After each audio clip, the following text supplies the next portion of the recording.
எனக்கு என்ன கிளாஸ் பார்க்க போகிறோம் அப்படின்னு பார்த்தீங்கன்னா 8th ஸ்டாண்டர்டில் இருக்கக்கூடிய கெமிஸ்ட்ரியில் 12வது லெசன், அதான் அணு அமைப்பு அப்படின்னு சொல்லி ஒரு லெசன் கொடுத்துருக்காங்க. பார்க்கலாம். இந்த லெசனில் பொறுத்தளவு பார்த்தீங்க அப்படின்னா நிறைய பார்த்தோம்னா தியரி ஓரியன்டாக நிறைய கொடுத்துருப்பாங்க. தியரிலாம் பார்த்தீங்க அப்படின்னா நமக்கு எஸ்ஐயாக இருக்கட்டும் பிசியாக இருக்கட்டும் தியரியெல்லாம் கொஸ்டினாக கேட்டதில்லை இது வரையும். ஒரு சில தியரிஸை பார்த்தோம்னா கூற்று காரணமாக கேட்குறாங்க. ஸோ அந்த மாதிரி தியரிஸை மட்டும் நான் சொல்கிறேன் என்னென்ன கேட்பாங்க அப்படின்னு சொல்லிடுறேன். மற்றபடி பார்த்தீங்க அப்படின்னா எக்ஸாம் பாயிண்ட் ஆஃப் வியூவில் இந்த லெசனை நம்ம பார்த்தாலே போதும். ஏன்னா தியரியோட நிறைய இருக்கும், அதை மட்டும் நம்ம ஸ்கிப் பண்ணிக்கலாம். ஸ்கிப் பண்ணிட்டு எக்ஸாமுக்கு என்ன வேணுமோ அதை மட்டும் பார்க்கலாம். ரைட்டு. ஃபர்ஸ்ட்டு பார்த்தோம் அப்படின்னா கிட்டத்தட்ட 118 தனிமங்கள் இருக்குது அப்படின்னு நமக்கு தெரியும். அதாவது நம்ம சுற்றியுள்ள பருப்பொருட்கள் எல்லாமே தனிமங்களால் ஆனது. இதுவரை மொத்தமாக 118 தனிமம் அப்படின்றது இருக்குது. இதில் 92 தனிமம் அப்படின்றது இயற்கையில் கிடைக்கக்கூடியது. மீதி பார்த்தீங்க அப்படின்னா 26ன்னு நினைக்கிறேன். அது பார்த்தோம்னா செயற்கையாக பார்த்தீங்கன்னா உருவாக்குனாங்க அப்படின்னு சொல்கிறாங்க.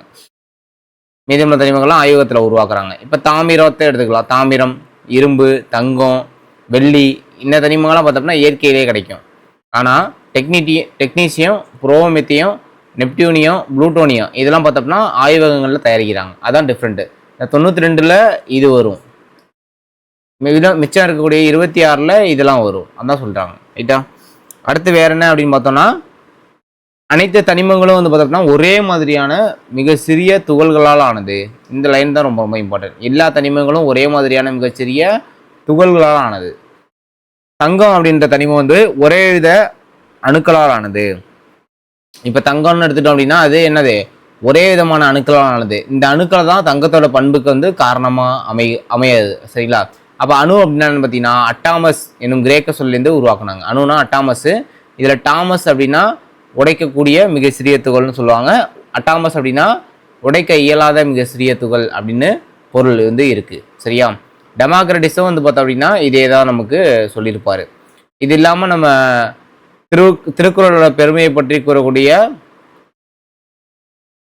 ஔவையார் சொன்னது அணுவை துளைத்து ஏழு கடலை புகட்டி குறுகத்தரித்த குரல் அப்படின்னு சொல்லி திருக்குறளை பார்த்தீங்கன்னா பெருமையாக சொல்லியிருப்பாங்க. யார் சொன்னது அப்படின்னு பார்த்தீங்கன்னா ஔவையார் சொல்லியிருப்பாங்க. அது இந்த குரலை நம்ம ஏன் பார்க்குறோம் அப்படின்னா அணுவை பற்றிய தன்னோட கருத்தை பார்த்தோம் அப்படின்னா இந்த குரலில் சொல்லியிருக்காங்க. ரைட்டா. ஸோ அதனால் அது இம்பார்ட்டன்ட். அப்புறம் முதல் அணுவை பற்றி அறிவியல் பூர்வமான கொள்கையை வெளியிட்டது யாருன்னு கேட்பாங்க. John Dalton. ரொம்ப ரொம்ப இம்பார்ட்டண்டான ஒரு கொஸ்டின். ஜான் டால்டன் அப்படின்றத முதல்ல அணுவை பற்றின ஒரு அறிவியல் பூர்வமான கொள்கையை வெளியிட்டது.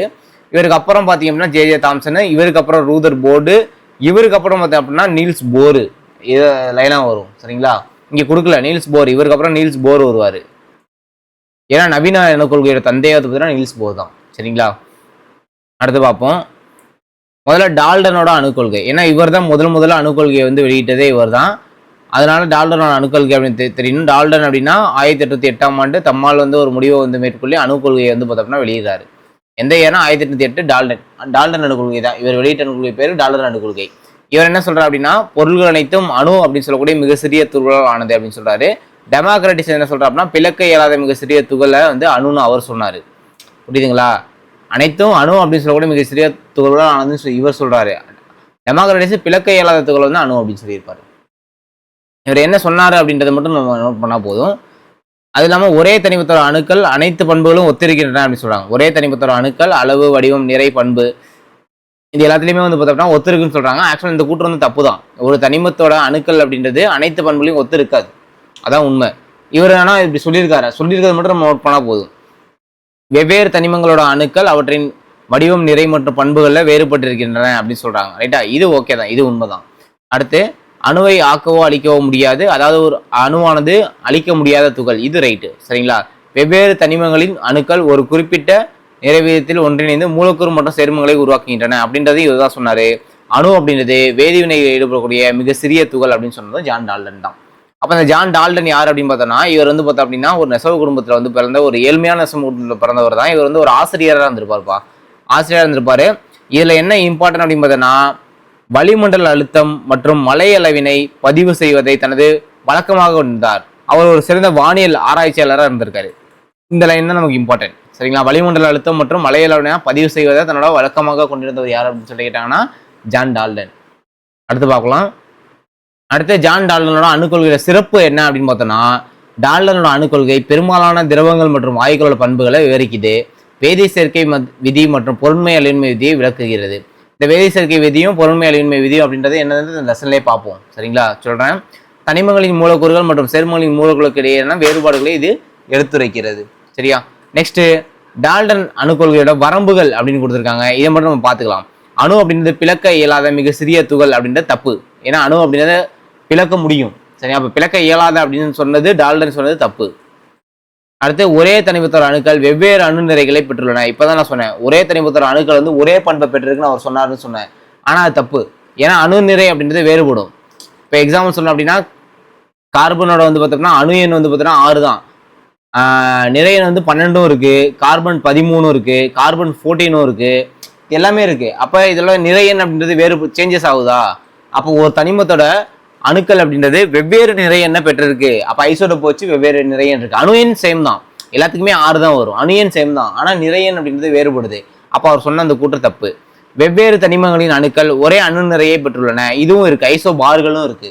ஐசோடோப்பு, ஐசோபார், ஐசோனிஃப்னு சொல்லுவாங்க. இது எல்லாமே இருக்கு. சரியா? அப்ப ஒரே மாதிரியான அணுக்களால் உருவாக்கக்கூடிய பொருட்கள் வெவ்வேறு பண்புகளை பெற்றிருக்கின்றன. இந்த லைன் ரொம்ப ரொம்ப இம்பார்ட்டன்ட். இப்போ கார்பன் அப்படின்னு சொல்லக்கூடிய ஒரே ஒரு பொருளை வச்சுதான், இந்த கார்பன் வச்சுதான் வைரமும் உருவாகுது. அதே சமயம் கிராஃபைட்டும் கார்பன் வச்சுதான் உருவாக்குவாங்க. சரியா? அப்படின்றப்ப அதோட பண்புகள் வேறுபடும்ல. இப்போ நிலக்கரி கார்பன்ல தான் உருவாகுது, கிராஃபைட்டு கார்பன் தான், வைரம் இந்த மூணுமே கார்பனோட அணுக்களால் ஆனது. ஆனா இதோட பண்புகள்ல டோட்டலா வேறுபட்டு இருக்கும். சரியா? அதான் சொல்றாங்க. நெக்ஸ்ட் அடிப்படை துகள்களை பத்தி பார்ப்போம். அடிப்படை துகள்கள் அப்படின்னு எடுத்துட்டோம் அப்படின்னா 1878ஆம் ஆண்டுல சர் வில்லியம் குரூக் அப்படின்றவர் மின்னிறக்க குழாயை கொண்டு ஒரு சோதனை வந்து மேற்கொள்றாரு. இந்த குரூக் வந்து குரூக் கதிர்கள்னு சொல்லுவாங்கப்பா. இந்த குரூக்கு தான் கண்டுபிடிச்சிருப்பாரு. சரியா?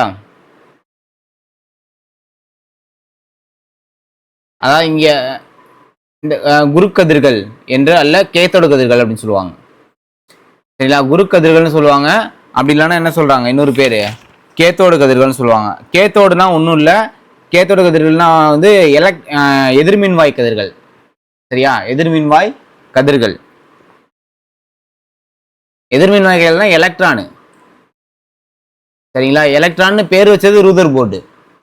சரியா? எலக்ட்ரானா என்ன, குரூக் கதிர்கள்னு சொல்லுவாங்க. குரூக் கதிர்கள் இல்லை கேத்தோடு கதிர்கள். ஏன்னா அப்படின்னா இதை வந்து குரூக் தான் கண்டுபிடிச்சிருப்பாரு. சரி, வில்லியம் குரூக் இருக்கார்ல, இந்த குரூக் கண்டுபிடிச்சதுனால அது குரூக் கதிர்கள். குரூக் கதிர்கள் அப்படின்னா கேத்தோடு கதிர்கள்.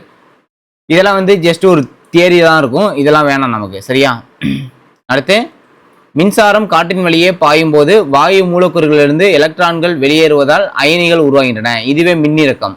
மின்னிறக்கம் அப்படின்னா என்னன்னு ஷார்ட்டா கொடுத்துருக்காங்க. மின்சாரம் காற்றின் வழியே பாயும் போது மூலக்கூறுலேருந்து எலக்ட்ரான் வந்து வெளில போயிடுச்சு அப்படின்னா அது அயனிகளாக மாறும். ஸோ அந்த அயனி அதான் என்ன சொல்றாங்க அப்படின்னா மின்னிறக்கம்னு சொல்றாங்க. அப்ப எலக்ட்ரான் கண்டுபிடிப்பு. எலக்ட்ரான் யார் கண்டுபிடிச்சது அப்படின்னு பார்த்தோம்னா அதான் இவர் தான், குரூப் தான் கண்டுபிடிச்சிருப்பாரு. இதுக்கு பார்த்தோம்னா எலக்ட்ரான் அப்படின்னு பேர் வச்சிருப்பாங்க. யார் பேர் வச்சது அப்படின்னு பார்த்தீங்கன்னா யாருன்னா ரூதர் போர்டு பேர் வச்சிருப்பாரு. ஓகேவா? கண்டுபிடிச்சது என்னமோ இவர் தான், குரூப் தான் கண்டுபிடிச்சாரு. ஆனா அவர் என்ன சொன்னார்னா குருக்கு கேத்தோடு கதிர்கள் அப்படின்னு சொல்லுவாங்க, இல்லை எதிர்மின் வாய் கதிர்கள்னு சொல்லுவாங்க, இல்லைன்னா குரு கதிர்கள்னு சொல்லுவாங்க. ஆனா இதுக்கு எலக்ட்ரான் இது அப்படின்னு சொல்லி எலக்ட்ரான் பேர் வச்சது ரூதர் போர்டு. அது மட்டும் நம்ம நோட் பண்ணா போதும். காற்று வந்து ஒரு மின்கடத்தா பொருளாக இருக்கிறது இயற்கையோட வரம். ஏன்னா காற்று வந்து பார்த்தோம் அப்படின்னா மின்கடத்தக்கூடிய ஒரு பொருளாக இருந்துச்சுன்னா யாருமே உயிர் வாழ முடியாது. சரியா? ஒருவேளை காற்று ஒரு சிறந்த மின்கடத்தியாக இருக்குமானால் எதிர்பாராத விபத்தினால் உருவாகும் சிறு மின்பொறி கூட மிகப்பெரிய ஆபத்தை என்னது ஏற்படுத்தக்கூடியது. அதனாலதான் காற்று வந்து ஒரு மின்கடத்தா பொருளாக இருக்கிறது வந்து ஒரு இயற்கையான வரம். சரியா? அடுத்து இப்ப நம்ம பார்த்தோம்னா இந்த கேத்தோடு கதிர்களோட பண்புகள். கேத்தோடு கதிர்கள் அப்படின்னா எதிர்மின்வாய் கதிர்கள், அதாவது எலக்ட்ரான்கள். அந்த எலக்ட்ரானோட பண்புகளை பத்தி தெரிஞ்சு வச்சுக்கணும். சரியா? கேத்தோடு கதிர்கள் எதிர்மின் முனையிலிருந்து நேர்மின் முனையை நோக்கி நேர்கோட்டில் பயணிக்கின்றன. அதாவது ஒரு நெகட்டிவ் இருக்கு அப்படின்னா நெகட்டிவ்ல இருந்து என்ன பண்ணும் அப்படின்னா பாசிட்டிவுக்கு போகும். இந்த கதிர்கள் அப்படின்றது நேரா போகும். கேத்தோடு கதிர்கள் துகள்களால் உருவாக்கப்பட்டவை. எனவே இவை நிறை மற்றும் இயக்க ஆற்றலை பெற்றிருக்கின்றன. எந்த ஒரு பொருளாக இருந்தாலும் எலக்ட்ரானா இருக்கட்டும், புரோட்டானா இருக்கட்டும், நியூட்ரனா இருக்கட்டும், எல்லாத்துலயுமே வந்து பார்த்தீங்கன்னா ஒரு ஒன் ஆஃப் த நிறை வந்து இருக்கும். அதான் என்ன சொல்றாங்க, இதுக்கு நிறை மற்றும் இயக்க ஆற்றலை பெற்றிருக்கின்றன அப்படின்னு சொல்றாங்க. கேத்தோடு கதிர்கள் எதிர்மின் சுமையை பெற்றுள்ளதால் இவை மின்புலம் மற்றும் காந்தப்புலத்தால் விளக்கமடையும். ஏன்னா இது வந்து சார்ஜ் இருக்குப்பா, இதுல இது வந்து எதிர்மின் சுமையுடைய ஒரு சார்ஜ் இருக்கு, நெகட்டிவ் இருக்கு. ஸோ அந்த நெகட்டிவ் என்ன பண்ணும் அப்படின்னா மின்புலம் மற்றும் காந்தப்புலத்தால் என்ன பண்ணுவோம், விளக்கமடையும். சரியா? அடுத்து கேத்தோடு கதிர்களோட பண்புகள் மின்னிறக்க குழாயில் நிரப்பப்படும் வாயுக்களை பொறுத்து மாறாது. அவ்வளவுதான். கேத்தோடு கதிரோட பண்புகள் அப்படின்றது மின்னிறக்க குழாயில் இருக்கக்கூடிய அந்த வாயுவை பொறுத்து மாறாது. அவ்வளவுதான். ஏன்னா நெகட்டிவ் சார்ஜ் இது. அடுத்து இந்த பாக்ஸ் ரொம்ப ரொம்ப இம்பார்ட்டன்ட். தொலைக்காட்சி பெட்டியில் கேத்தோடு கதிர்கள் மின்காந்த சுருளால் உருவாக்கப்படும் காந்தப்புலத்தால் விலகலடைந்து அதன் முகப்பு திரையில் வீழ்த்தப்படுகின்றன. இவை ஒளிப்படத்தை உருவாக்கும். இது மட்டும் இம்பார்ட்டன்ட். சரியா? தொலைக்காட்சி பெட்டியில் கேத்தோடு கதிர்கள் மின்காந்த சுருளால் உருவாக்கப்படும் காந்தப்புலத்தால் விளக்கமடைந்து அதன் முகப்பு திரையில் வீழ்த்தப்படுகின்றன. இவை ஒளிப்படத்தை உருவாக்குறதுக்கு இதை யூஸ் பண்ணுவாங்க. அடுத்து பார்க்கலாம். நெக்ஸ்ட்டு இப்போ வந்து புரோட்டான் கண்டுபிடிப்பு. இப்போ நம்ம எலக்ட்ரான் பார்த்தோமா, நெக்ஸ்ட் என்ன அப்படின்னா புரோட்டானை வந்து யார் கண்டுபிடிச்சது அப்படின்னு சொல்லி பார்ப்போம். புரோட்டான் அப்படின்னு பார்த்தோம்னா கோல்ட்ஸ்டீன், இவர் தான் வந்து பார்த்தோம்னா கோல்ட்ஸ்டீன் தான் கண்டுபிடிச்சிருக்காரு புரோட்டானை. அணுவானது நடுநிலைத்தன்மை உடையது. ஏன்னா அணுவில் வந்து பார்த்தோம்னா எந்த அளவுக்கு புரோட்டான் இருக்கோ அதே அளவுக்கு என்ன இருக்கும், எலக்ட்ரானும் இருக்கும். இப்போ ஒன்றும் இல்லை, 8 எலக்ட்ரான் இருந்துச்சுன்னா புரோட்டானும் 8 இருக்கும். இதுதான் அணுவோட நடுநிலைத்தன்மை. புரியுதா? அது அணுவானது நடுநிலைத்தன்மை உடையதுன்னா ரெண்டுமே சேமாக இருக்கும், எலக்ட்ரானும் சேமாக இருக்கும், புரோட்டானும் சேமாக இருக்கும். அணுவில் எதிர் மின்னோட்டம் கொண்ட துகள்கள் இருப்பதால் அவற்றை சமன் செய்ய அதே அளவிலான நேர் மின்னோட்டம் கொண்ட துகள்கள் இருக்க வேண்டும் என கோல்ட்ஸ்டீன் கருதினார். அப்போ புரோட்டானை கண்டுபிடிச்சது யார் அப்படின்னு பார்த்தீங்கன்னா கோல்ட்ஸ்டீன் தான் கண்டுபிடிச்சாரு. சரியா? அதான் சொல்லுவாங்க அப்படின்னா ஆணோடு கதிர்கள் சொல்லுவாங்க. இது அதுக்கு பேர் என்ன, கேத்தோடு கதிர்கள்னு பார்த்தோம். இதுக்கு பேர் என்ன அப்படின்னு பார்த்தீங்கன்னா ஆணோடு கதிர்கள் அப்படின்னா நேர்மின் வாய் கதிர்கள் இல்லைன்னா கால்வாய் கதிர்கள், 3 பேருமே இருக்கு. சரியா? நேர்மின் வாய் கதிர்கள் அப்படின்றது நேர் மின்னோட்டம் கொண்ட துகளால் ஆனது, அது எதிர் மின்னோட்டம் கொண்ட துகளால் ஆனது. இது பாசிட்டிவ் சார்ஜால் ஆனது, இது பாசிட்டிவ் சார்ஜ். சரியா? நெக்ஸ்ட் பார்ப்போம். கண்ணுக்கு புலப்படாத கதிர்கள் துத்தநாக சல்பைடு. இது ரொம்ப ரொம்ப இம்பார்ட்டன்ட்பா. ஏன்னா கண்ணுக்கு புலப்படாத கதிர்கள் துத்தநாக சல்பைடு பூசப்பட்ட திரையில் விழும்போது கண்ணிற்கு புலப்படும் ஒளியை உமிழ்கின்றன. இப்பொருள்கள் ஒளிரும் பொருட்கள் எனப்படுகின்றன. அப்போ இங்கே என்ன யூஸ் பண்ணுறாங்க அப்படின்றது இம்பார்ட்டன்ட். துத்தநாக சல்பைடு யூஸ் பண்ணுறாங்க, ரொம்ப ரொம்ப இம்பார்ட்டன்ட், கேட்கலாம் எக்ஸாமில். அடுத்து கேத்தோடு கதிர்கள் பண்புகள் பார்த்தோமா. இப்போ ஆணோடு கதிர்கள் பண்புகள். ஆணோடு கதிர்லாம் ஒன்றும் இல்லை, பாசிட்டிவ் சார்ஜ். ஆணோடு கதிர்கள் வந்து நேர்கோட சேம் தான், நேர்கோட தான் போகும் எல்லாமே. ஆணோடு கதிர் இதுவும் துகளால் ஆனது, ஏன்னா வெயிட் இருக்கும். இதுக்கும் பண்பு அப்படின்றது நிறைய இருக்கும். ஸோ அதனால இது துகளால் ஆனது.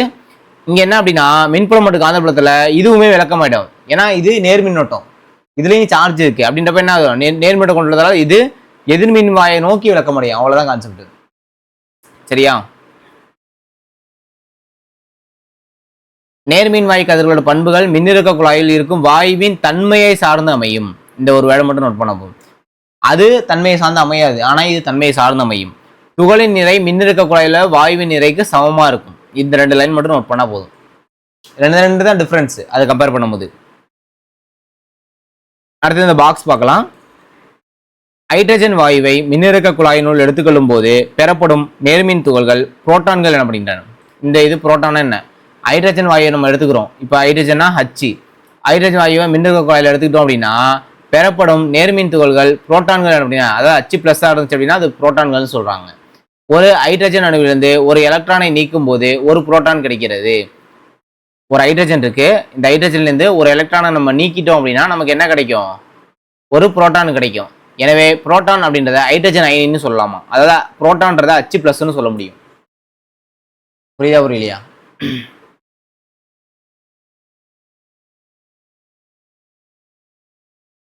ஏன்னா இப்போ ஹைட்ரஜன் எடுத்துக்கிட்டிங்கன்னா ஹைட்ரஜனில் ஒரே ஒரு என்ன இருக்கும், எலக்ட்ரான் இருக்கும்.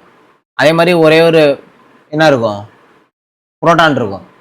இப்போ ஒரு எலக்ட்ரானு ஒரு புரோட்டான் இருக்குது. இதில் ஒரு எலக்ட்ரான் போயிடுச்சு, ஒரு எலக்ட்ரான் போயிடுச்சுன்னா இது H+ மாறும்.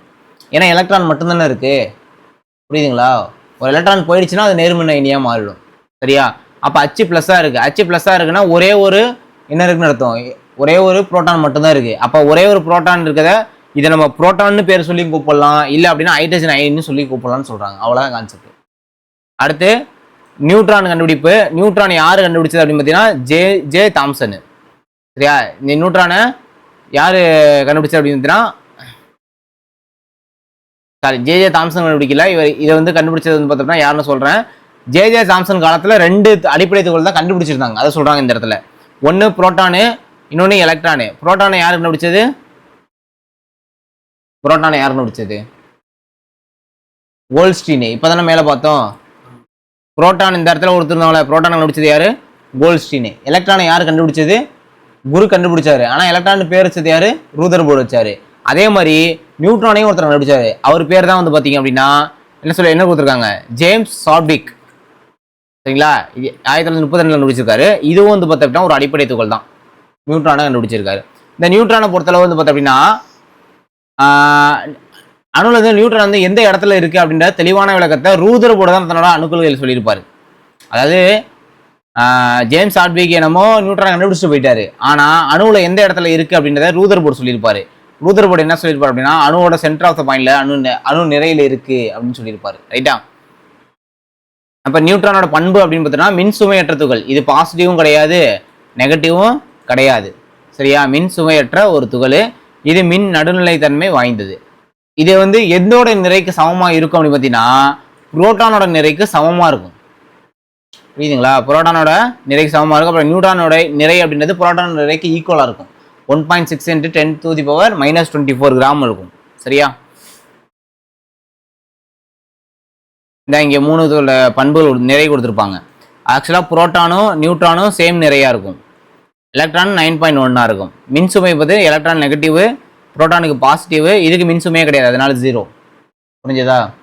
இது ஜஸ்ட் நீங்கள் நோட் பண்ணி வச்சுங்க, மெமரியில் இருந்தால் ஓகே. சரியா? திரும்ப திரும்ப நம்ம பார்க்குறதுனாலே மெமரிஸ் ஆகிடும். எலக்ட்ரான் புரோட்டான் நியூட்ரானோட நிறைகள் மட்டும். அடுத்து வந்து பார்த்தோம்னா தாம்சன் அணு மாதிரி. இதுதான் பார்த்தோம்னா ஜே தாம்சனோட அணு மாதிரி அப்படின்னு சொல்லுவாங்க. இவரை பொறுத்தளவு நம்ம என்ன இம்பார்ட்டன்ட் அப்படின்னு பார்த்தீங்கன்னா 1904 இவரோட அணுக்கொள்கை வந்து வெளியிடுறாரு. இவர் என்ன சொல்லியிருப்பாருன்னா பிளம் புட்டிங் மாதிரின்னு சொல்லியிருப்பாரு. பிளம் புட்டிங் மாதிரி அப்படி இல்லைன்னா தர்பூசணி பழ மாதிரின்னு சொல்லியிருப்பாரு. இது 2 தான் இம்பார்ட்டன்ட்.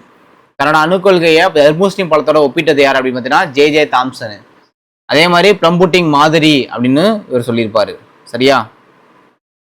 ஒன்றும் இல்லை, இந்த மாதிரி ஒரு தர்பூசணி பழம் இருக்குது அப்படின்னா இந்த தர்பூசணி பழத்தில் கருப்பு கலரில் விதை இருக்குல்ல, இதுதான் பார்த்தீங்க அப்படின்னா எதிர் மின்னோட்டம் சொல்லியிருப்பாரு. ரெட் கலரில் இருக்குல்ல, இதெல்லாம் நேர் மின்னோட்டம் அப்படின்னு இவர் சொல்லியிருப்பாரு. அவ்வளோதான், வேறு எதுவுமே இல்லை. அதாவது அணுவோட நிறை அப்படின்றது அணு முழுவதும் சமமாக பரவிருப்பதா இவர் சொன்னார். ஆனால் அப்படி கிடையாது, ரூதர்போர்டு தான் வந்து கரெக்டாக சொல்லியிருப்பாரு. இந்த இடத்துல இருக்கு பாருங்க, இங்கே சொல்லியிருப்பாரு. நேர் மின்னோட்டம் பெற்ற கோளம் எவ்வாறு எதிர்மின்னோட்டம் பெற்ற எலக்ட்ரான்களை ஈர்த்து மின் நடுநிலைத்தன்மை அடைவிலிருந்து தன்னை பாதுகாத்துக் கொள்கிறது என்பதை இதுவரை விளக்க முடியல. இந்த அணு மாதிரியானது புரோட்டான்கள் மற்றும் எலக்ட்ரான்கள் பற்றி கூறுது, நியூட்ரான்கள் பற்றி சொல்லலை. அப்போ இதுவும் தப்பு.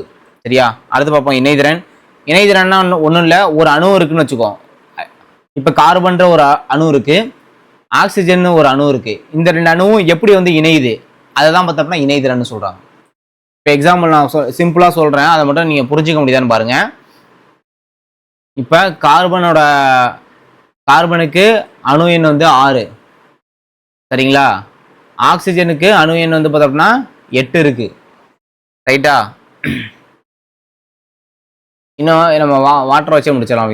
H2O, நம்ம நீர் எடுத்துக்குவோம். H2Oன்னு இருக்கு. இப்போ ஆக்சிஜனோட அணு எண் வந்து பார்த்தோம் அப்படின்னா எத்தனை இருக்கும்?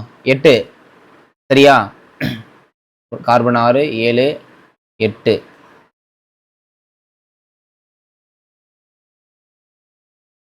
ஓகே.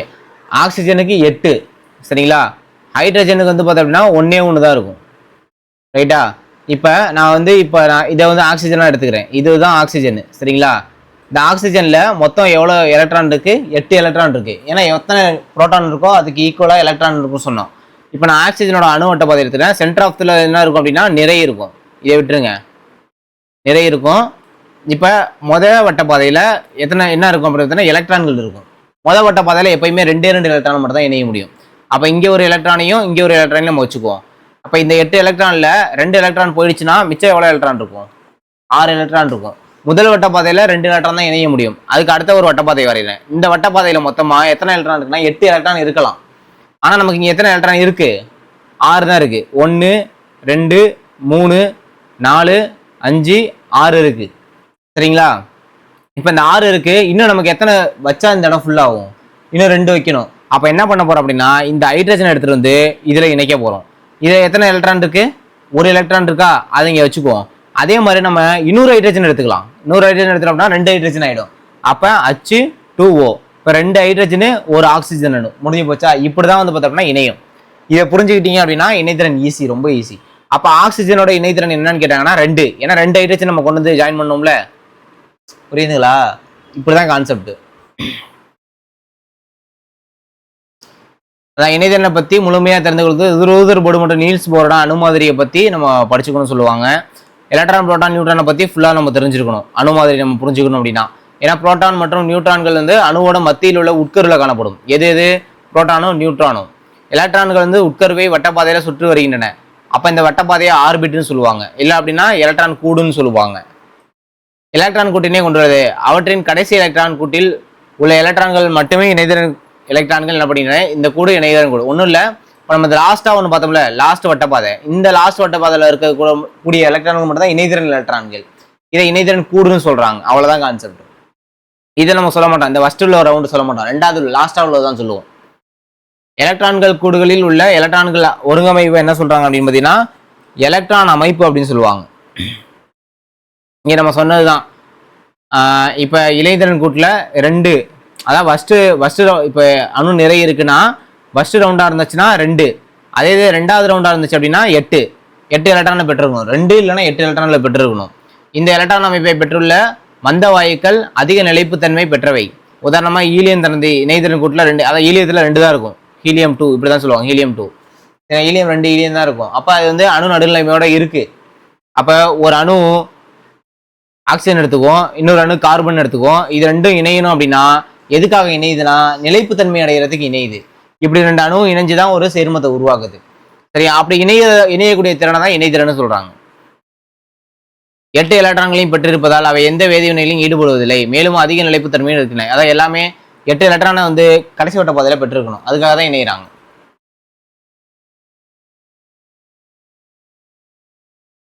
அதான் ஒரு வேதிவினையின் போது நிலைப்புத்தன்மை அடைவதற்காக அந்த அணுவால் ஏற்றுக்கொள்ளப்பட்ட அல்லது இழக்கப்பட்ட அல்லது பகிர்ந்து கொள்ளப்பட்ட எலக்ட்ரான்களோட எண்ணிக்கையா அணுவோட இணைதிறன். முடிஞ்சு போச்சு சிம்பிளா சொன்னோம்னா. இணைதிறனோட வகைகள் இங்கே கொடுத்துருப்பாங்க. அதான் நேர்மறை இணைதிறன். இப்போ இங்கே பாருங்க, உலோக அணுக்கள் அவற்றின் இணைதிறன் கூட்டில் 1 முதல் 3 எலக்ட்ரான்களை பெற்றுள்ளன. இப்போ மெட்டலாக இருந்துச்சுன்னா அதோட இணைதிறன் கூட்டினா கடைசி கூட்டில் 1, 2 இல்லைனா 3 இந்த கார்டில் தான் இருக்கும். 1 இல்லைனா 2, 3 எலக்ட்ரான்கள் மட்டும்தான் இருக்கும். இப்போ இரும்பு எடுத்துக்கிட்டீங்கன்னா இரும்போட வெளிவட்ட பாதையில 1 எலக்ட்ரான் இருக்கும், இல்லைனா 2 எலக்ட்ரான் இருக்கும், இல்லைனா 3 எலக்ட்ரான் இருக்கும், அவ்வளோதான் இருக்குன்னு சொல்றாங்க. மெட்டல்ல, நான் மெட்டல்ல தான் பார்த்தீங்க அப்படின்னா 4, 5, 6, 7 இருக்கும். சரிங்களா? இங்கே சொல்றாங்க 1, 2, 3 எலக்ட்ரான்களே பெற்றுள்ளன. வேதிவினையின் போது இந்த அணுக்கள் நிலைத்த தன்மையை பெறுவதற்காக 1 அல்லது அதற்கு மேற்பட்ட எலக்ட்ரான்களை இழந்து நேர்மின் சுமையை பெறுகின்றன. இப்போ நம்ம 1, 2, 3 எலக்ட்ரான்கள் இருக்கு. இந்த 3 எலக்ட்ரான், இப்போ நான் இங்கே 3 எலக்ட்ரான் இருக்கு அப்படின்னா இந்த 3 எலக்ட்ரானை நான் இழந்துட்டேன் அப்படின்னா நான் நேர்மின் சுமையை அடைஞ்சிருவேன். கடைசி வட்ட பாதையில் 2 எலக்ட்ரான் இருக்குன்னா அந்த 2 எலக்ட்ரான் நான் இழந்துட்டேன் அப்படின்னா என்ன ஆயிடுவேன், நேர்மின் சுமையை பெற்றுருவேன். இப்போ இரும்பு அப்படின்னா பிளஸ் தான் சொல்லுவோம், நேர்மின் சுமையா தான் நம்ம சொல்லுவோம். இப்போ கடைசி வட்ட பாதையில் இரும்புட்ட ஒரே ஒரு எலக்ட்ரான் இருக்குன்னா அந்த ஒரு எலக்ட்ரான் நான் இறந்துட்டேன் அப்படின்னா நேர்மின் சுமையா நான் மாறிடுவேன். இதை என்ன சொல்றாங்க அப்படின்னா நேர்மறை இணைதிறன் சொல்றாங்க. இழந்து நேர்மின் சுமையை பெறுதா அப்படின்றனால இந்த அணுக்களை நேர்மறை இணைதிறன் கொண்டவை அப்படின்னு சொல்றாங்க. ஏன்னா நம்மள்ட்ட உள்ள ஒரு எலக்ட்ரானை இழந்துட்டு என்ன ஆகுது, நேர்மின் அயனியா மாறுது, அதனால நேர்மறை இணைதிறன். சப்போஸ் நம்மள்ட்ட இருக்க, இப்போ நான் எக்ஸாம்பிள் சொல்லணும் அப்படின்னா இப்போ சோடியம் இங்கே சொல்லியிருக்காங்க. சோடியம் அணுவானது வேதிவினையின் போது தனது இணைதிறன் கூட்டில் உள்ள ஒரு எலக்ட்ரானை இழந்து நேர்மின் சுமையை பெறுகிறது. எனவே இது சோடியம் நைட்ரஜன் நேர்மறை இணைதிறன் கொண்டது. இப்போ எக்ஸாம்பிள் சொல்லணும் அப்படின்னா அலோகம் மெட்டல்ல நான் மெட்டல். இது நான் மெட்டல்ல இணைதிறன் கூட்டில் எத்தனை இருக்குன்னா 4 இருக்கலாம், இல்லை 5 இருக்கலாம், இல்லை 6 இருக்கலாம், இல்லை 7 இருக்கலாம். 8 இருக்காது, ஏன்னா 8 இருந்துச்சுன்னா அது மந்தவாயு. அப்போ 7 வரையும் இருக்கலாம். வேதிவினையின் போது இவ்வணுக்கள் நிலைத்த தன்மை பெறுவதற்காக 1 அப்படின்னா அதுக்கு மேற்ற எலக்ட்ரானை ஏற்றுக்கும். ஏன்னா என்கிட்ட ஆல்ரெடி 4 இருக்கு, இன்னும் 4 இருந்தால் நான் மந்தவாயு நிலைமைக்கு போயிடலாம்ல. என்கிட்ட ஆல்ரெடி 5 இருக்கு, 5 இருந்துச்சுன்னா இன்னும் நமக்கு எத்தனை தேவை, 3 தேவை. 6 இருந்துச்சுன்னா இன்னும் 2 தேவை. 7 இருந்துச்சுன்னா இன்னும் 1 தேவை. அப்போ நம்ம என்ன பண்ணலாம், நமக்கு தேவையான எலக்ட்ரானை பிடுங்கிக்கலாம் இன்னொருத்தவன்ட்டு. அப்போ நமக்கு தேவையான எலக்ட்ரானை பெறுவதற்காக 1 அல்லது அதுக்கு மேற்பட்ட எலக்ட்ரான்களை ஏற்றுக்கொள்கின்றன. இந்த அணுக்கள் எதிர்மறை இணைதிறன் கொண்டவை. ஏன் அப்படின்னா இங்க ஆல்ரெடி 6 அணுக்கள் இருக்கு, நம்ம எதை ஏத்துக்கிறோம், எலக்ட்ரானை ஏத்துக்கிறோம். எலக்ட்ரான் என்ன சார்ஜ், நெகட்டிவ் சார்ஜ். அப்ப எலக்ட்ரானை ஏத்திட்டோம் அப்படின்னா இப்போ நான் சிம்பிளா சொல்றேன், 5 எலக்ட்ரான் நம்ம வெளிவட்ட பாதையில் இருக்கு, 3 எலக்ட்ரானை நம்மகிட்ட புதுசா வருது, புரியுதுங்களா? 3 எலக்ட்ரான் நம்மள்ட்ட புதுசா வரப்ப நம்மளோட அயனி என்னவா மாறும்னா நெகட்டிவ் சார்ஜா மாறிடும். ஏன்னா 3 எலக்ட்ரான் புதுசா இருக்குல்ல. ஆக்சுவலா ஒரு இப்போ கார்பன் எடுத்துட்டேன் அப்படின்னா 6 எலக்ட்ரான் இருந்துச்சுன்னா 6 புரோட்டான் தான் இருக்கும். ஆனா கார்பன் கூட ஏதாச்சும் ஒரு அணு வந்து ஜாயிண்ட் ஆகுறப்ப என்ன அது ஏத்துக்கும். ஏன்னா ஆல்ரெடி 6 எலக்ட்ரான் இருக்கு, இன்னும் நமக்கு எத்தனை எலக்ட்ரான் தேவை, 2 எலக்ட்ரான் தேவை. 2 எலக்ட்ரான் புதுசா வந்துருச்சு நம்மள்ட்ட, ஆனா அதுக்கு தேவையான நியூட்ரான் நம்மள்ட்ட இல்லை. அப்ப அது என்னவா மாறும், நெகட்டிவ் சார்ஜா மாறிடுமா? அதான் சொல்றாங்க எதிர்மறை தன்மையோட தான் மாறுது, அதனால இதை எதிர்மறை இணைதிறன் கொண்டவை அப்படின்னு சொல்றாங்க. புரிஞ்சதா? அடுத்த அணுக்களை பொறுத்து இணைதிறன் கிடைக்குது. ஒவ்வொரு அணுவை வச்சு சொல்லியிருப்பாங்க. இதெல்லாம் வந்து வேணாம், இதெல்லாம் வந்து பழைய மாடல். ஹைட்ரஜன், ஆக்சிஜன், குளோரின் இதெல்லாம் வச்சு கணக்கிட்டு இருப்பாங்க முன்னாடி. சரியா? இதை வேணா பாக்ஸ் வேணா பார்த்துங்க. இப்போ HClனா குளோரின் வச்சு கேட்கறாங்க. குளோரினா Cl எத்தனை இருக்கு? 1 தானே இருக்கு. அப்ப இணைதிறன் 1. H2O ஆக்சிஜன் இருக்கா? ஆக்சிஜனோட இணைதிறன் 2. ஏன்னா ஆக்சிஜன் இருக்கு, ஆக்சிஜனுக்கு பக்கத்துல இருக்கக்கூடிய ஹைட்ரஜன் எத்தனை இருக்கு? 2 இருக்கா, அதனால 2. இப்போ அம்மோனியா அப்படின்னா நைட்ரஜனை வச்சு என்ன விட்டுருங்க, அச்சுக்கு பக்கத்துல என்ன நம்பர் இருக்கு? 3. அப்போ 3 தான் இணைதிறன். புரிஞ்சதா? இப்போ இதுக்கு நீ சொல்லுங்க மீத்தேன் இருக்கு, மீத்தேன்ல நம்ம கார்பன் வச்சு பாக்குறோம், அச்சு எத்தனை இருக்கு? 4 இருக்கிறதுனால 4 இணைதிறன். முடிஞ்சு போச்சு, அவ்வளவுதான். சரியா? அதான் இங்க குளோரினை பொறுத்து சொல்லியிருப்பாங்க, ஆக்சிஜனை பொறுத்து சொல்லியிருப்பாங்க. இங்க வேணா லாஸ்ட் குளோரினை பொறுத்து சொல்லியிருக்காங்க. ஓகே, இது மட்டும் தெரிஞ்சா போதும். அடுத்து மாறும் இணைதிறன். மாறும் இணைதிறன்னா ஒன்றும் இல்லை, இந்த பாக்ஸ் வந்துருங்க இங்க.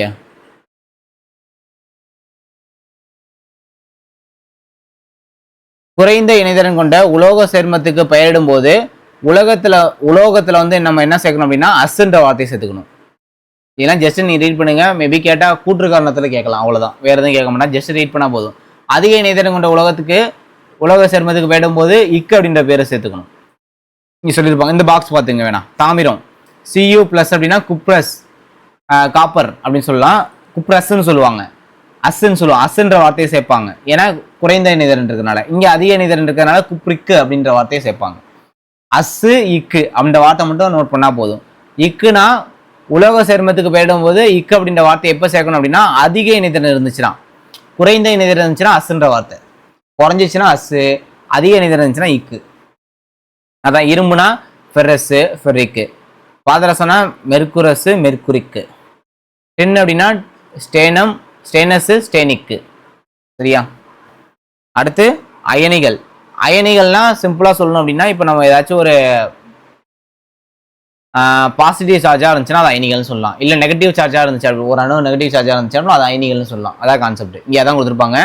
ஒரு அணுவில் வந்து பார்த்தீங்கன்னா எலக்ட்ரான்களும் புரோட்டான்களும் சம எண்ணிக்கையில் இருக்கிறதுனால அணுவானது நடுநிலைத்தன்மை வாய்ந்ததாக இருக்கு. ஆனால் வினையில வந்து ஈடுபடும் போது நிலைத்த தன்மையை பெறுவதற்காக அணுக்கள் என்ன பண்ணும், ஒன்று அப்படின்னா அதுக்கு மேற்பட்ட எலக்ட்ரானை இழக்க செய்யும், அப்படின்னா என்ன செய்யும், ஏற்றுக்கும். ஒரு அணு எலக்ட்ரானை ஏற்பதனால எலக்ட்ரானோட எண்ணிக்கை அதிகரிக்கும். கரெக்டா இல்லையா? அப்போ அதோட மின்சுமைனா வரும், எதிர்மின் சுமையா மாறும். எலக்ட்ரானை இழந்துச்சு அப்படின்னா அந்த அணுவில் புரோட்டானோட எண்ணிக்கை வந்து அதிகரிக்கும். அப்போ அந்த அணு நேர்மின் சுமையா மாறும். இத்தகைய நேர்மின் சுமை அல்லது எதிர்மின் சுமை பெற்ற அணுக்களை தான் என்ன சொல்லுவாங்க அப்படின்னா அயனிகள்னு சொல்லுவாங்க. முடிஞ்சு போச்சு. எலக்ட்ரான்களோட எண்ணிக்கையானது நேர்குறியுடன் சேர்த்த தனிமத்தின் குறியீட்டின் மேற்புறம் எழுதப்படுகிறது. அதாவது இழக்கப்பட்ட எலக்ட்ரானோட எண்ணிக்கை. எத்தனை எலக்ட்ரான் இழந்திருக்கு? இப்போ நான் இரும்பு எடுத்துக்கிறேன். இரும்பு வந்து ஒரு மெட்டல்ன்றனால இதோட வெளிவட்ட பாதையில 1 அப்படின்னா 2 இல்லைன்னா 3 எலக்ட்ரான்கள் மட்டும் தான் இருக்கும். அவ்வளவுதான் இருக்க போகுது. ஏன்னா மெட்டலை பொறுத்தவரை 1, 2, 3 எலக்ட்ரான்கள் தான் இருக்கும். இப்போ நான் எக்ஸாம்பிள் 2 எலக்ட்ரான் இருக்குன்னு வச்சுக்கோம். இரும்புல வெளிவட்ட பாதையில 2 எலக்ட்ரான் இருக்கு. ஆனா நான் என்ன பண்ணணும், இன்னொரு அணுவோட நான் சேரும் போது அந்த 2 எலக்ட்ரான் நான் இழக்கணும். இழந்தா நான் என்னவா மாறுவேன், பாசிட்டிவ் சார்ஜா மாறுவேன். எத்தனை எலக்ட்ரான் இழந்திருக்கேன்? 2 இழந்திருக்கேன்னா அப்ப 2+ போட்டுக்கணும். முடிஞ்சு போச்சு. அதான் கான்செப்ட். ஏன்னா நான் 2 எலக்ட்ரானை இழந்துட்டேன், அதனால 2+. புரிஞ்சுதா? ஏன் 2+? 2 புரோட்டான் கூட இருக்கு, அதனால 2+ன்னு போடுறேன். 2 எலக்ட்ரான் இருந்துச்சுன்னா அந்த 2 எலக்ட்ரான் போயிடுச்சு, அதுக்கு பேர் என்ன, புரோட்டான் இருக்கு. அதான் 2 புரோட்டான் எக்ஸ்ட்ரா இருக்குல்ல, அதுக்குனால 2+. இதே நெகட்டிவா இருந்துச்சு அப்படின்னா, இப்போ குளோரின் எடுத்துக்கோம். குளோரினோட வட்டப்பாதையில ஒரு 6 எலக்ட்ரான் இருக்குன்னு வச்சுக்கோ. நம்ம எத்தனை எலக்ட்ரான் தேவை? 2 தேவை. அப்ப 2 தேவைன்னா 2 வாங்கிட்டோம்னா நம்ம நெகட்டிவா மாறிடுவோம். 2- போட்டுக்கணும். ஏன் 2 நம்ம வாங்கிட்டோம், என்ன இல்லை நம்மள்கிட்ட, அதுக்கு தேவையான புரோட்டான் 2 இல்லை, அதனால -2. முடிஞ்சு போச்சா? அப்படிதான் சொல்லுவாங்க இதுல. சரியா? முடிஞ்சு போச்சு. அடுத்து பார்ப்போம்.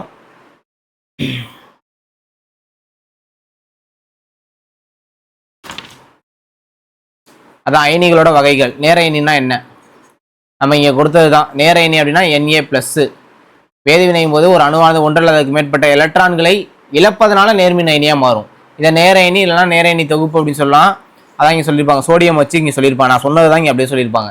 எதிரயனின்னா வேதிவினையின் போது ஒரு அணுவானது ஒரு எலக்ட்ரானை ஏற்றுக்குச்சு அப்படின்னா அது வந்து எதிரயனின்னு சொல்லுவாங்க. சரியா? எதிரணி எல்லாம் எதிரணி தொகுப்பு. குளோரின் வச்சு இங்க இப்போ நான் சொன்ன வச்சு தான் சொல்லியிருக்காங்க. குளோரின் வச்சு சொல்லியிருக்காங்க. நான் இரும்பு வச்சு சொன்னா இங்க சோடியத்தை வச்சு சொல்லியிருக்காங்க. முடிஞ்சு போச்சு. அடுத்து வேற என்ன இருக்கு? அயனிகளோட வெவ்வேறு இணைதிறன்கள்.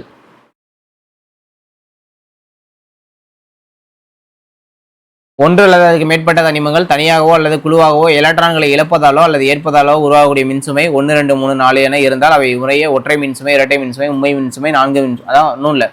இப்போ ஒரு எலக்ட்ரானை ஏற்றுக்குச்சு அப்படின்னா அது ஒற்றை மின்சுமை, 2 எலக்ட்ரானை ஏற்றுக்குச்சுன்னா இரட்டை மின்சுமை, 3 எலக்ட்ரானை ஏற்றுச்சுன்னா உண்மை மின்சுமை. அந்த மாதிரி சொல்கிறாங்க ஒவ்வொரு வார்த்தையை வச்சு. சரியா? இதெல்லாம் ஒன்றும் இல்லை. இது மொத்தமாக கொடுத்துருப்பாங்க எவ்வளோ ஏற்றுக்குச்சு அப்படின்னு சொல்லி கொடுத்துருப்பாங்க. இது ஜஸ்ட் நீங்கள் ரீட் பண்ணி பாருங்கள். இதெல்லாம் கொஸ்டினாக கேட்க மாட்டாங்க, அவ்வளோ வராது. இது பார்த்துங்க. குளோரைடு. இப்போ குளோரினை பொறுத்தளவு என்னது, ஹைட்ரஜன் ஒன்று இருக்கா, அப்போ எதில் இணைதிறன் 1. சல்ஃபேட் அப்படின்னா நம்ம என்ன பண்ணலாம், சல்ஃபேட்டுக்கு 2, ஏன்னா -2ல் இங்கே -1, அப்போ 1, இங்கே -2, -3, -2, -2, இங்கேயும் -1 ஹைட்ராக்சைடில். ஏன்னா NA ஒன்று தானே இருக்குது. சல்ஃபைடை பொறுத்தளவு அச்சு 2 இருக்குது, அதனால 2. அச்சு இங்கே 2 இருக்குது, 2. அச்சு 3 இருக்குது, இங்கே அச்சு 2 இருக்குது, இங்கே அச்சு 1 இருக்குது, அச்சு இங்கே 2 இருக்குது. அதனால எதிரணி இணைதிறன் ஹைட்ரஜன் வச்சு சொல்லியிருக்காங்க. எதிரணிகளோட இணைதிறன் ஒன்றும் இல்லை, சிம்பிளானா இப்போ அச்சு சிஎல் எடுத்துக்கிறேன். சிஎலை மட்டும் தனியாக எடுங்க. சிஎலை மட்டும் தனியாக எடுத்துட்டோம் அப்படின்னா சிஎலோட வெளி இணைக்கூட்டில் 7 எலக்ட்ரான் இருக்குது. நமக்கு எத்தனை எலக்ட்ரான் தேவை, 1 தேவை. அதனால இந்த ஒரே ஒரு ஹைட்ரஜன் இணைஞ்சிருக்கு. ஏன் இங்கே 1 - சிஎல்னு 1 - போட்டாலும் ஓகே தான், இல்லை மைனஸ் மட்டும் போட்டாலும் ஓகே தான், 1 இருக்காது தானே அர்த்தம். ஏன் 1 - போட்டிருக்காங்கன்னா குளோரின் ஒரே ஒரு எலக்ட்ரானை வாங்கிக்கிச்சு. அதனால வாங்கிக்கிச்சா அதுக்கு மைனஸ் குறி தான் நம்ம போடணும். ஏன்னா எலக்ட்ரான் 1 எக்ஸ்ட்ரா இருக்குன்னு அர்த்தம். சரியா? அதனால -1 இங்கே போட்டிருக்காங்க. எல்லாத்துக்குமே சேம் கான்செப்ட் தான் வரும். இங்கேயும் அதே கான்செப்ட் தான். இங்கே NaCl இருக்கு, குளோரின் எத்தனை இருக்கு, 1. இங்கே குளோரின் 1, இங்கே குளோரின் 1, இங்கே குளோரின் 2 இருக்கு, அதனால 2. குளோரின் இங்கே 2 இருக்கு, 2. குளோரின் இங்கே 3 இருக்கு, 3. சரியா? இந்த வாய்ப்பாடு கொடுத்துருவாங்க. இந்த குளோரினை வச்சு நீங்க இங்கே ஆன்சர் பண்ண போறீங்க. முடிஞ்சு போச்சு, அவ்வளோதான் கான்செப்ட். இதுக்கு பேர் என்னன்னு பார்த்துக்கணும். சோடியம், பொட்டாசியம், அம்மோனியம் இதை வச்சு பார்த்துக்கணும். நேர எண்ணெயோட பேர். நேர எண்ணெய்களோட பேர் எப்பயுமே எப்படி இருக்கும்னு பார்த்தீங்கன்னா மெட்டலாக தான் இருக்கும். சரிங்களா? எதிரணியோட பேரு நான் மெட்டலாக இருக்கும். அடுத்து வேதியியல் வாய்ப்பாடு, மூலக்கூறு வாய்ப்பாடு. இது பேர் மட்டும் பார்த்துங்க. வேதியியல் வாய்ப்பாடு அப்படின்றது ஒரு குறிப்பிட்ட வேதி சேர்மம் அல்லது மூலக்கூறை குறிக்கக்கூடிய ஒரு எளிய வழிமுறை அப்படின்றத மட்டும் தெரிஞ்சுட்டா போதும். சரிங்களா? எப்படி வந்தது அப்படின்றது வேணாம். சரிங்களா? அடுத்து வேதி சேர்மங்களுக்கு பெயரிடக்கூடிய முறை. ஒன்றிற்கு மேற்பட்ட தனிமங்கள் வேதி பிணைப்பில் ஈடுபட்டு உருவாகக்கூடிய பொருட்களை வேதி சேர்மங்கள்னு சொல்லுவாங்க. இந்த சேர்மங்களோட பண்புகள் அவற்றில் உள்ள தனிமங்களின் பண்புகள் மாறுபடுகின்றன. சேர்மங்கள் பெயரிடும் முறை இங்கே கொடுத்துருப்பாங்க. அதாவது பெயரிடக்கூடிய முறைனா உலோகம் மற்றும் அலோகம் ஆகிய இரண்டும் கலந்த சேர்மத்தோட பேர் எழுதும் போது உலோகத்தோட பேரை ஃபர்ஸ்ட் எழுதணும், அலோகத்தோட பேரை அடுத்ததாக எழுதணும். இப்போ NaClன்னு எழுதணும் அப்படின்னா மெட்டல் தான் ஃபர்ஸ்ட் எழுதணும். சோடியம்ன்றது மெட்டல், நான் மெட்டல் அப்படின்றது குளோரின், அப்போ ரெண்டாவதாக எழுதணும். இது கூட ஐடு அப்படின்ற வார்த்தையை நம்ம சேர்த்துக்கணும். சரிங்களா? அலோகத்தோட பேரோட ஐடு அப்படின்ற வார்த்தையை சேர்த்துக்கணும். அதான் சோடியம் இது குளோரைனு, ஐடு சேர்த்தோம் அப்படின்னா குளோரைடு. சில்வர் இது புரோமின், ஐடு சேர்த்தோம் அப்படின்னா புரோமைடு. முடிஞ்சு போச்சு. நான் மெட்டலோட ஐடுன்ற வார்த்தையை சேர்த்துக்கணும். இதெல்லாம் நீங்க ஜஸ்ட் தெரிஞ்சு வச்சாலே போதும். சரிங்களா? தெரிஞ்சு வச்சுட்டா போதும்பா. இதெல்லாம்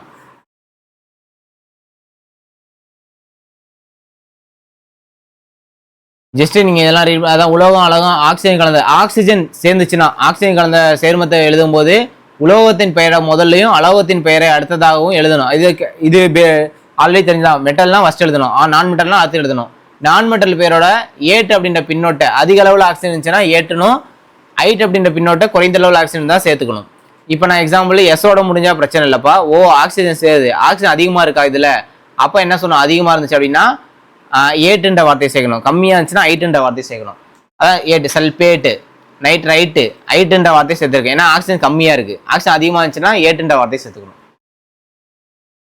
இப்போ 2 அலோகம் எழுதணும் அப்படின்னா இப்போ ரெண்டுமே அலோகமாக இருக்குது அப்படின்னு பார்த்தீங்கன்னா அலோகங்களை பெயருக்கு முன்னாடி நம்ம என்ன பண்ணுவோம், மோனோ, டை, ட்ரை, டெட்ரா, பெண்டா அப்படின்ற வார்த்தையை சேர்த்துக்கணும். ரெண்டுமே அலோகமாக இருந்துச்சுன்னா. இப்போ நான் எக்ஸாம்பிள் ஒரு வார்த்தை சொல்லணும் அப்படின்னா கார்பன் டை ஆக்சைடு எடுத்துக்கலாமா? ரெண்டுமே பார்த்தா அப்படின்னா நான் மெட்டல், ரெண்டுமே நான் மெட்டல். இந்த இங்கேயே கொடுத்துருக்காங்களே SO2 எடுத்துக்கலாமே. சல்ஃபரு 2 இருக்கிறதுனால டை சேர்க்கணும்.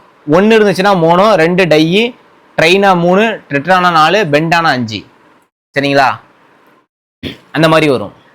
இந்த பேரை மட்டும் பார்த்துங்க. பேரை அப்படியே என்ன பண்ணுவோம் அப்படின்னா எக்ஸாமில் கேட்கலாம். அது பேரை மட்டும் பார்த்துங்க போதும். அவ்வளவுதான். அதுக்கப்புறம் வேற என்ன இருக்கு? வேதி சமன்பாடுனா என்னன்னு மட்டும் தெரிஞ்சுங்க. வேதி சமன்பாடு அப்படின்றது ஒரு வேதி வினையை குறியீடுகள் மற்றும் வாய்ப்பாடுகள் வடிவத்தில் எடுத்துக்கொள்ளக்கூடிய ஒரு குறியீட்டு முறை. இதுல வினைபடு பொருட்கள் மற்றும் வினை விளை பொருட்கள் ரெண்டு இருக்கும். ரெண்டுமே ஈக்குவல் பண்ணணும். வினைபடு பொருட்களுக்கு ஈக்குவலா வினை விளை பொருட்கள் வந்து இருக்கணும். சரியா?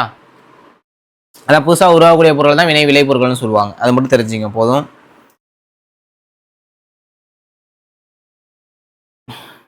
வேதி வேதி வேதி சமன்பாட்டை எப்படி சமன் செய்யறதுன்னு பார்த்தீங்கன்னா, பொருண்மை அழியா விதிப்படி சமன் செய்யணும்.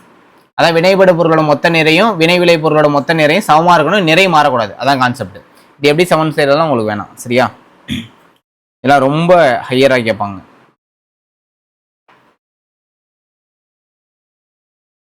அடுத்து வேதி சேர்க்கை விதி. என்னென்ன விதி இருக்குன்னு பாத்துங்க. அதாவது ஒரு கார்பனும் இந்த ஆக்சிஜனும் சேருது அப்படின்னா ஒரு குறிப்பிட்ட விதிகளுக்கு ஏற்பதான் சேரும். சரியா? அதான் அந்த வேதி சேர்க்கை விதிகளில் பார்ப்போம். என்னென்ன விதி அப்படின்னா பொருண்மை அழியா விதி, மாறா விதி, மாறா விகித விதி, பெருக்கல் விகித விதி, கோ லூசாக்கின் பரும இணைப்பு விதி, இது எல்லாமே இருக்கு. அதாவது வேதி வினைகள் பருமனறி அளவீடுகளை உற்று நோக்கும் போது வினைகள் அனைத்தும் குறிப்பிட்ட விதிகளுக்கு உட்பட்டு நடக்கின்றன. இந்த விதிகளை வேதி சேர்க்கை விதிகள்னு சொல்லுவாங்க. ஃபர்ஸ்ட் நம்ம பொருண்மை அழியா விதி பார்ப்போம். இந்த பொருண்மை அழியா விதி யாருன்னா நிறை அழியின்மை விதின்னு சொல்லுவாங்க. இதில் லவாய்சியா தான் கொண்டு வந்தாருப்பா 1974. என்ன சொல்றாருன்னா, ஒரு வேதிவினை நிகழும் போது உருவாகும் வினை விளை பொருட்களின் மொத்த நிறையானது வினைபடு பொருளோட மொத்த நிறைக்கு சமம். ஒண்ணுல இங்க வினைபடு பொருள் இருக்கு, வினை படுபொருள் இருக்குன்னா பின்ற ஒரு பொருளை உருவாக்குன்னு வச்சுக்கோங்க. இது வினை விளை பொருள். ஏவோட நிறையும் பியோட நிறையும் ஈக்குவலா இருக்குன்னு சொல்றாங்க. அதான் கான்செப்ட். இங்க மொத்த நிறைக்கு சமமா இருக்கும். ஒரு வேதிவினையின் மூலம் நிறைய ஆக்கவோ அழிக்கவோ முடியாது, பொறுமை அழியா விதி அப்படின்னு சொல்லுது. சரியா? ஒரு நிறைய ஆக்கவும் முடியாது, அழிக்கவும் முடியாது அப்படின்னு பொறுமை அழியா விதியை சொல்லு. பொறுமை அழியாதான் நிறைய அழியின்மை விதி. அதான் நிறைய அழியாதுன்னு சொல்றாரு. சொன்னது யாரும் பார்த்தீங்கன்னா லவாய்சியர். அதை மட்டும் தெரிஞ்சுங்க போதும். சரியா? அதான் ஒன்று சொன்னா நைட்ரஜனு ஹைட்ரஜனு ரெண்டு இணைஞ்சு அமோனியா உருவாகுது. NH3 ammonia. நைட்ரஜனோட இது வந்து பார்த்தோம்னா 14 தான். ஏன்னா 2 நைட்ரஜன் இருக்கு. ஹைட்ரஜன் வந்து பார்த்தோம் அப்படின்னா இங்கே 3 இருக்கு. ஸோ 3 அப்படின்றனால 6 இருக்கு. 3 2 6. சரிங்களா? 6 இருக்கு. 28 6 34. இங்கேயும் 34 ஈக்குவலா இருக்கு. அதான் நிறைய வந்து சேமா இருக்கு அப்படின்னு சொல்றாங்க. அப்ப ஹேபர் முறையில அமோனியா உருவாக்காங்க அப்படின்றத மட்டும் தெரிஞ்சுங்க. சரியா? மொத்த நிறை சேமா இருக்கும். அதுக்கப்புறம் மாறா விகித விதி. மாறா விகித விதி யார் அப்படின்னு பார்த்தீங்கன்னா ஜோசப் பிரஸ்ட் 1779 கொண்டு வந்தாரு. இவர் என்ன சொல்றாருன்னா, ஒன்றுக்கு மேற்பட்ட தனிமங்கள் ஒரு குறிப்பிட்ட நிறை விகிதத்தில் ஒன்றிணைந்து தூய சேர்மத்தை உருவாக்குது. 2 அல்லது அதுக்கு மேற்பட்ட தனிமங்களை கொண்ட சேர்மங்களை அவர் உற்று நோக்குறாரு. ஒன்றும் இல்லை, இங்க என்ன சொல்லிப்பாரு அப்படின்னா, இப்ப நம்ம வந்து கடல்ல இருந்து நீர் எடுத்தாலும் சரி, ஆத்துல இருந்து நீர் எடுத்தாலும் சரி, அதோட ஹைட்ரஜன் மற்றும் ஆக்சிஜனோட நிறை அப்படின்றது 1:8 அப்படிங்கிற விதத்துல தான் இருக்கும். இப்போ எக்ஸாம்பிள் H2O நீருப்பா. சரியா? H2O அப்படின்றது நீர். இதுல ஹைட்ரஜன் மற்றும் ஆக்சிஜனோட நிறை, ஹைட்ரஜனோட நிறை என்ன? 1 தான். ஆக்சிஜனோட நிறை என்ன? ஹைட்ரஜனோட நிறை 2, ஆக்சிஜனோட நிறை என்ன? 16. சரிங்களா? இது அடிச்சிங்க அப்படின்னா 1:8ன்னு இருக்கும். நீங்க நீரை எங்க போய் எடுத்தாலும் சரி, கடல்ல எடுத்தாலும் சரி, ஆறுல எடுத்தாலும் சரி, அதோட நிறை அப்படின்றது சேமா தான் இருக்கும். 1:8 தான் இருக்கும். அதான் இவர் சொல்றாரு. சரியா?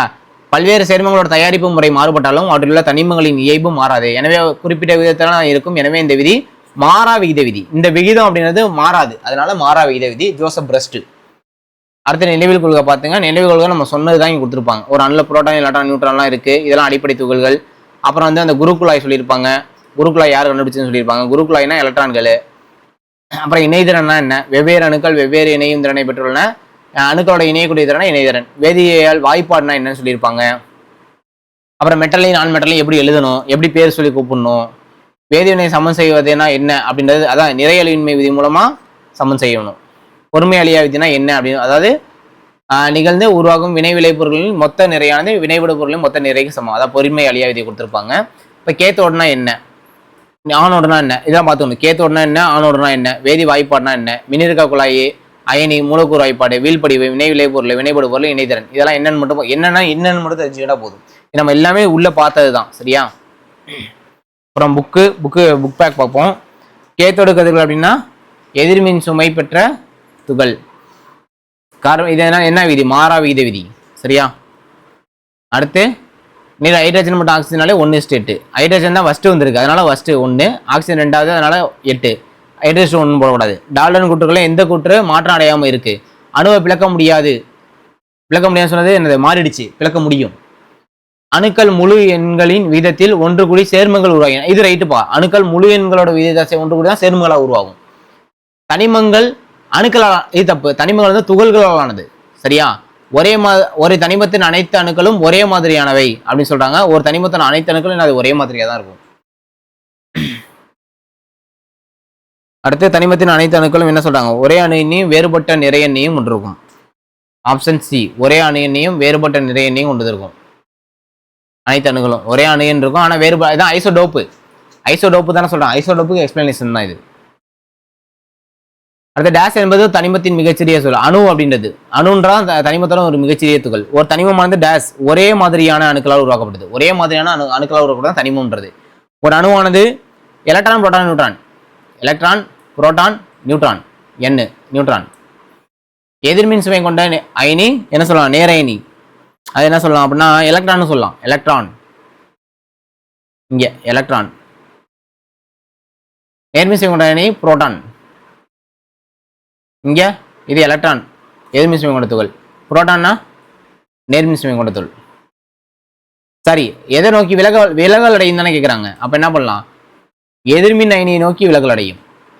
புரோட்டான் என்ன பண்ணும்? புரோட்டான் பாசிட்டிவ் சார்ஜ், அது நெகட்டிவ் சார்ஜ் நோக்கி தான் விளக்க முடியும்.